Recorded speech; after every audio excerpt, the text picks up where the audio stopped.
Hello everyone, this is Cookies. It's been a couple of weeks, but the game has not been moving too fast. I think Jungle Man, who's playing Nidavangr, and myself, it's a lot of scripting these turns. And so we've been moving at a pace that's like, I think like one turn per week. As I keep losing more stuff, I think my turns will hopefully speed up a little bit. I've also had a couple of games end recently, so that'll help. But yeah, I've been getting a little bit burned out.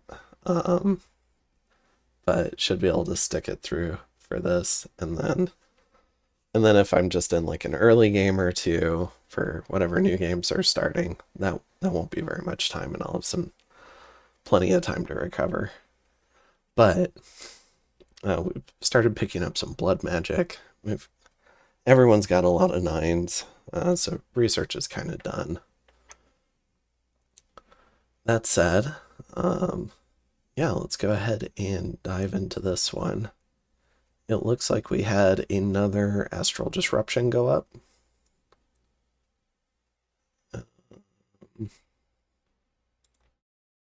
And I think this was mine, if I remember right. So Dream stays up and everything else should be dispelled. We also got hit by some flames from the sky, so we lose another lab. And then we've got some magic phase stuff. So first up, we do some Ghost Riders. I think trying to clear the PD off Nidavangr.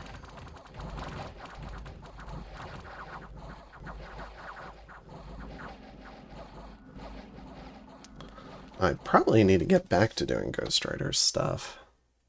I need to spread out the liches more and probably start using it more on Nidavangr in my current turn rather than Shinyama. But we'll see how the scripting in that current turn goes. Alright. Whole bunches of battles. Good grief. Here we find a whole bunch of Amber Clan. I guess we kind of gym bait it. So, I do plan to watch a fair number of these battles because I think I might find some opportunities watching some of these battles. Let's see. All right, so we got Gladewood as well.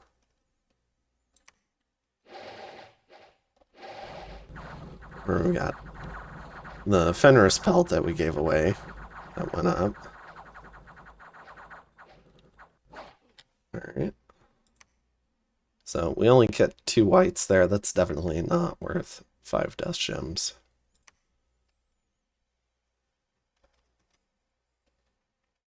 And then we clear out this province as well.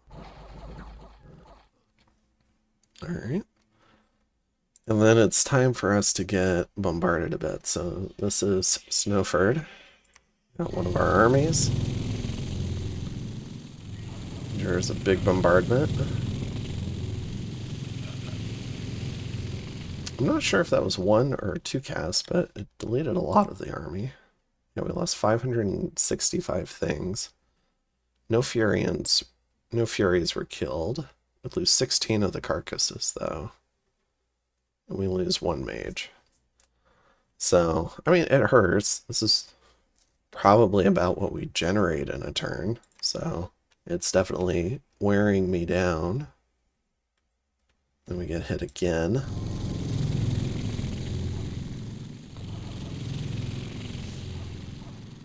Lose more chaff. So another 400 chaff going down.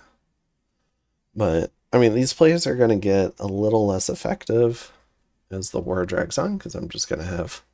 I'm not going to have as many large concentrations where this stuff gets this kind of value. And it's not killing a lot of my sacreds, which is the other part I care about. So, I mean, it's one thing to kill chaff. That's another 300 chaff. So we lose a Dryad. 3 Carrion Furies. 3 Arcuses. I mean, he's killing a few sacreds, but not like 90 fire gems worth of sacreds. Alright, we find a glen of verdant greenery. We're gonna go ahead and try to snipe this Uba. Alright. And then we have the wall of regular battles. So let's go ahead and start going through them. So we've got Zux.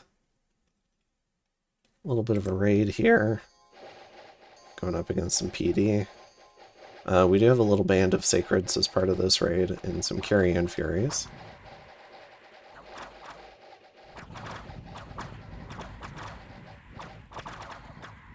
Fear Effect takes hold. And we go ahead and get that route. We lose one Sacred, but we knocked out a fair amount of PD. In Helbathria, we've got a large force.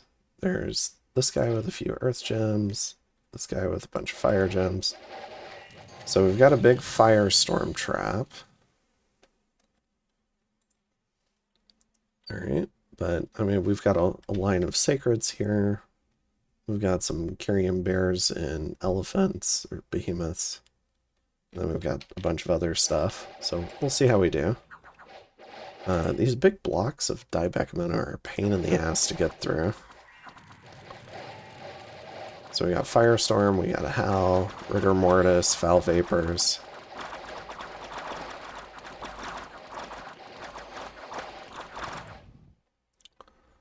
Let's see. So we did get off Frost Flush Army, so everyone's got a little bit of fire res, so they're trying to make it to the front.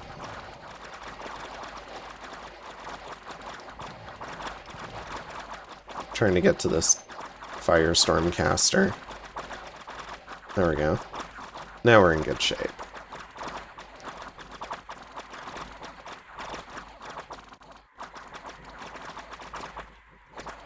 So, the Dieback are a tough nut to crack, but... Goodness. But when we do kill them, as long as we've hit them with a Sagittarian Carcass, we get a nice Carrion Ogre, which is a nice little piece of compensation for having to kill those things. So, yeah, we take out 175 Diebacks and 2 Sorks. It does cost us. We lose 1 Carcass, 8 Furies. The other stuff is just part of the chaff hordes that are rapidly depleting. And then we got Antediluvian. This is just PD. I don't know that we need to watch all of these. So... Okay, so we do get slaughtered in Holy See. So we send a few hundred mannequins down here. Now these guys have all been gem baited. But the water strikes are absolutely relentless.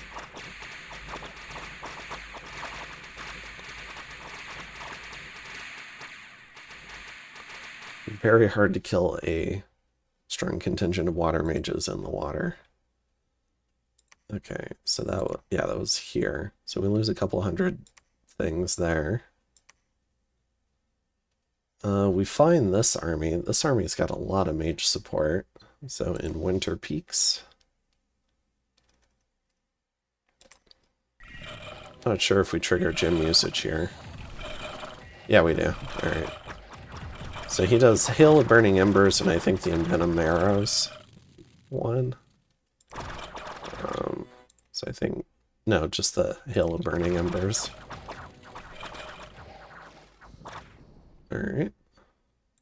So we lose a little raiding group here. Don't kill much. Which is the downside. When your raids aren't quite enough on Asphodel, you end up just kind of throwing stuff away in a pretty rapidly depleting force. It's kind of funny because everything just has like an extra 0 on it. So it's like, oh man, I threw away a couple hundred troops instead of like 100 troops. But if you bring enough stuff, I mean, you can actually trade somewhat efficiently. So it's hard to kind of tailor the size of raiding groups, I think, sometimes. And we got a Helophagus, a Worm Mage. Where was that? Yeah, I kind of want to see this one. So it's Endless Caverns. Just kind of take a look at their gear. This guy's got the Sword of Justice. Big bonuses against undead. And then this guy's a Berserker, kind of like SC kit with a lot of MR to help him with sleep finds.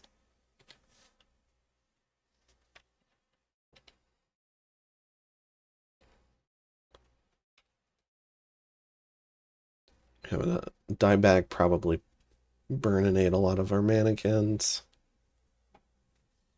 We trade very poorly into a set of Draconians. I would generally expect to trade better into just 50 Draconians. So we'll take a quick look at this. Maybe they get my leadership. It's just the one commander back here.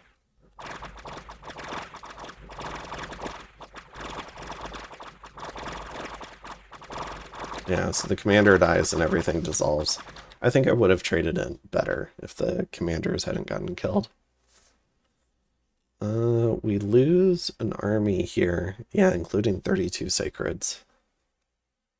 So Nabah rides out. We've got a tremendous number of Jangard. They all have some fire res. A huge mage core, a golem. That said, not a lot of gear. I mean, there's some gear. Not a lot of temporary gem gens. There are a fair number of gems kind of put out on this army. And then we've got our kind of like Nabah siege force. So this siege army, I made a very big mistake, unfortunately. And what I did was I brought someone to bless the army, but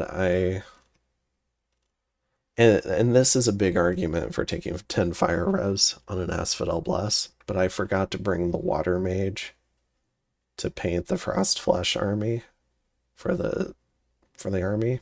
And I guess you still kind of want the water mage even for just all the regular mannequins so they don't die immediately.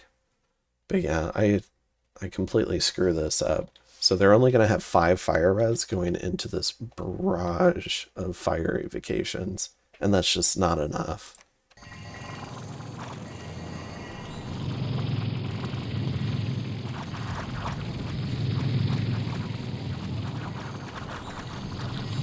And you can see here some of the Furies are still up and running despite the fact that they've only got 5 fire res.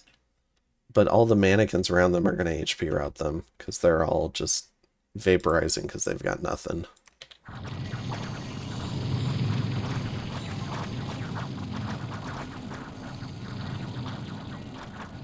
Yeah, and even a fair number of the sacreds just evaporate too.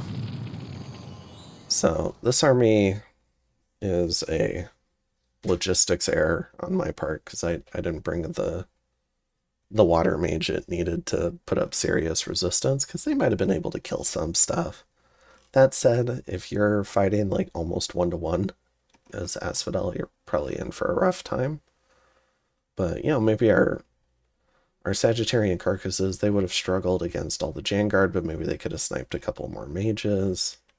And the Carrion Furies might have done a little bit more work. They only got 18 kills, which is horrendous. It's an absolute waste of their talents. So that was a pretty bad loss. Let's see, that was on Nabah. So I think we can go into the next one. This one's Lost Canyon Range. So we see a giant Nidavangr army, 1,500 troops. Which is going to be a real pain in the ass to try and kill off. It's got, I don't know, probably close to right around 100 mages, probably a little bit more. So it's got excellent mage support. Our sylphs are outrating. Let's see. Got more raids. Trying to put down these rather large PD dumps that Nidavangr's been doing.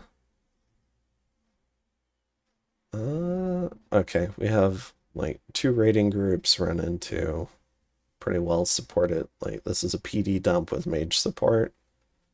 So I think they probably just get firestormed away. So that's just like 300 more mannequins that died, or they got evacated away. Let's see. We do manage to kill the Heart Hider, but he's immortal, so he'll be back. And in the process, we lose 11 behemoths, we lose a bunch of other chaff, and we actually end up losing this battle. We only kill 16 Daibakemono. So, I mean, we're losing troops like crazy. Here, we have another raiding group. Fail to capture Snowford. Didn't give them enough to punch through the gate. We go ahead and throw away another 10 Furies. I think I was just hoping there wasn't much inside, but there was clearly stuff inside. We got 15 Mukarib, 4 Malakat. We do manage to snipe the Queen of Nabah, which is a pretty nice kill. So that's a hero. That's gone.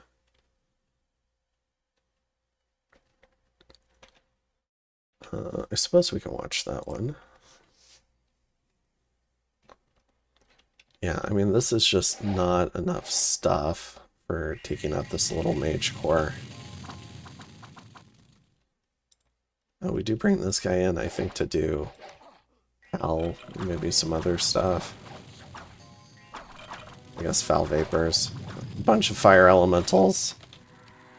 This would kill several hundred mannequins, at least, just on its own.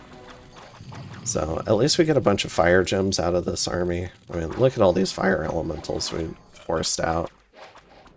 So I think that is one good side benefit of this battle. Is even though we lost some stuff, we emptied Nabah of a bunch more fire gems. So actually, that loss doesn't seem quite as bad anymore. We had 3 Carrion Furies stolen, which sucks.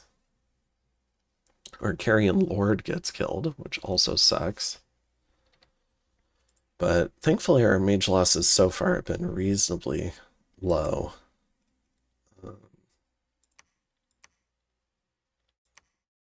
Some more bad events. I mean, we're like Misfortune 3, so we're definitely going to have some bad events. We patrol out a few more scouts. Okay. So what are we doing this turn? We're going to continue attacking. The goal still is to try and spread Nidavangr out before he has a chance to get all of his foreign recruitment online.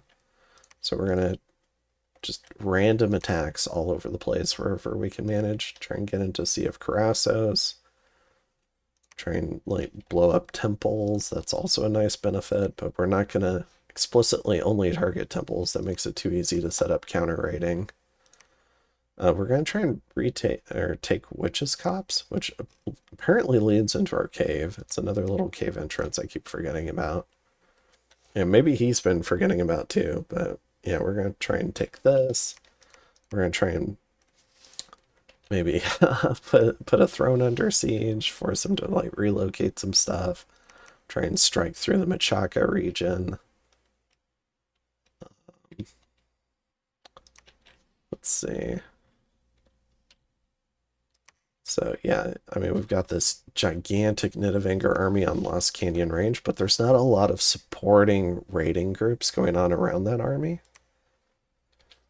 We do have, it's a little bit of a djembe, so we've got Rigor Mortis, Plague, and Hell. We've got some Sacreds, and it's 600, so it's like a small army for us, but it's smaller than his army. This army won't win. We got Divine Blessing. What we're going to try and do is Foul Vapors it, which he's probably protected against. Awaken Forest to buff up our numbers because it's a forest battle.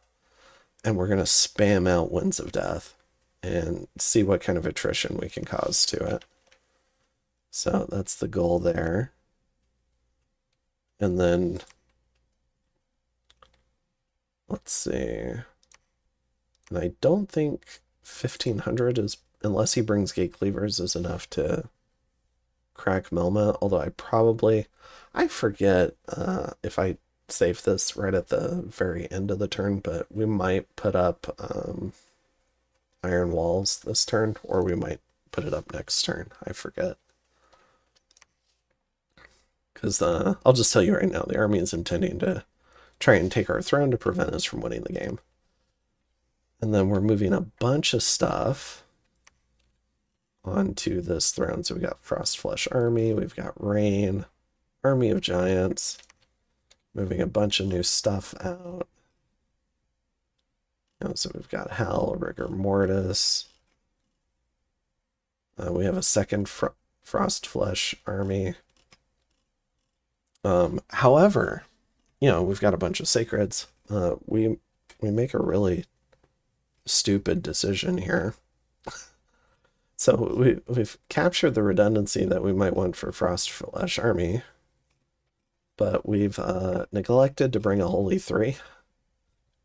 So there's no one to bless all of our Sacreds. So I think you know how this is gonna end up ending, just by how disappointed I am.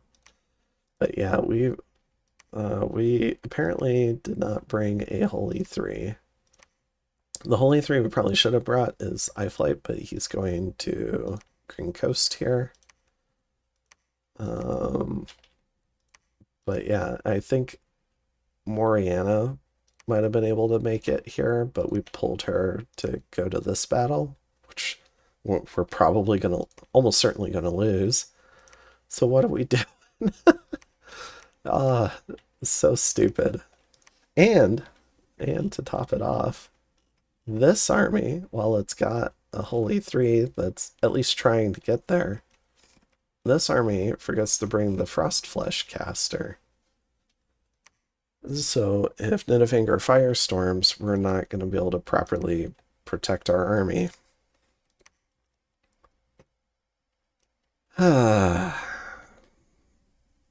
To add to my woes. Alright, so at least over here, we've got the Frostflesh caster, we've got the Holy 3. But, I mean, this was pretty bad. We lost a fair number of Sacreds here.